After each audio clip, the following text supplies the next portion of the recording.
What's up guys, welcome to the internet Moola. In today's video I'm gonna show you how to download Microsoft Teams on your MacBook Pro. So let's go ahead and start. The first thing, open Chrome and then search download Microsoft Teams. Once you do that, click on the first link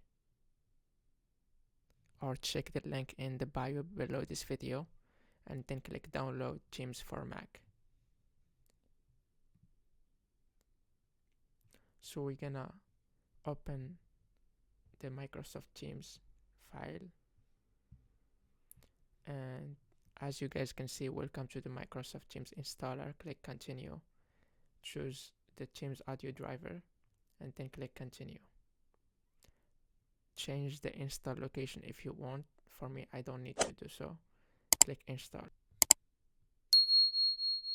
You can see here we do have now Microsoft Teams and we can sign in with no issues.